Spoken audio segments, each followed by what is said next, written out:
బులెటిన్లో break news అందుతోంది. హైదరాబాద్ తిరుపతి మధ్య అధిక విమాన ఛార్జీలపై అభ్యంతరం చెప్పారు ఎంపీ గురుమూర్తి. విమానయాన సంస్థలు దోపిడీ చేస్తున్నాయంటున్న పౌర విమానయాన శాఖ మంత్రి రామ్మోహన్ నాయుడికి ఈ విధంగా ఆయన లేఖ రాశారు. హైదరాబాద్ తిరుపతి మధ్య విమాన ఛార్జీలు మొన్నటి వరకు 3,000 రూపాయలుంటే ఇప్పుడు 15,000కు పైగా వసూలు చేస్తున్నారంటూ లేఖలో ప్రస్తావించారు. 500 కిలోమీటర్ల ఎయిర్ దూరానికి 15,000 రూపాయలకు పైగా వసూలు చేయడం దారుణమన్నారు.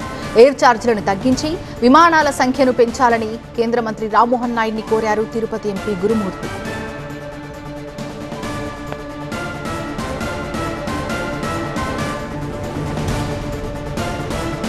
హైదరాబాద్ తిరుపతి మధ్య విమాన ఛార్జీలు చాలా ఎక్కువగా ఉన్నాయంటున్నారు ప్యాసింజర్స్. ఒక చిన్న కుటుంబం తిరుమలకు రావాలంటే 1,00,000కు పైగా ఛార్జీలకే ఖర్చు చేయాల్సి వస్తుందని ఆవేదన వ్యక్తం చేస్తున్నారు.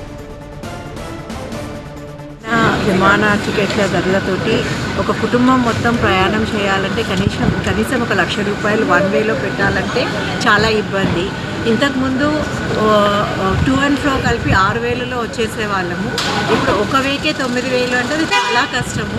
దీని విషయంలో ఒకసారి ఆలోచిస్తే చాలా బాగుంటుంది. ఎందుకంటే తిరుపతి అంటే ప్రతి ఒక్కరికి ఇష్టం. సో మీరు దాంట్లో కొంచెం కాన్సన్ట్రేట్ చేసి టికెట్ ప్రైసెస్ తగ్గిస్తే విల్ బి వెరీ హ్యాపీ అండి. డిస్టెన్స్ కూడా నువ్వు ఓన్లీ 500 కిలోమీటర్కి వీళ్ళు ఇంతగా టూ మచ్ అంటే అది మరీ దారుణం. అది ఇక ఏం చేయలేము, ఎవరిని అడగలేము, ఏం చేయలేము. ఇక ఎవరు అడగలేదు అన్నట్టుగా ఇది కంటిన్యూషన్ నడుస్తున్నది.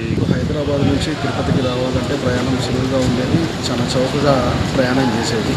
దాదాపు 12 గంటలు 13 గంటలు ప్రయాణం చేసి తిరుపతికి చేరుకునే దానికన్నా ఒక గంటలో ప్రయాణం చేస్తే సులువుగా ఉంటుందనే ఉద్దేశంతో 3,000 4,000 రూపాయలు ఉండే ఈ ఫ్లైట్ టికెట్ ధరను అర్ధాంతరంగా పెంచి దాదాపు 6,000 7,000 రూపాయలు టికెట్ ప్రైస్ పెంచడం జరిగింది. ఈ యొక్క మరొకసారి దాన్ని సమీక్షించుకోవాలి. సాధారణ ప్రజలు కూడా ఫ్లైట్ ఎక్కి వచ్చే పరిస్థితులు తీసుకురావాలని చెప్పేసి ప్రయాణికులుగా విజ్ఞప్తి చేస్తూ ఉన్నాం.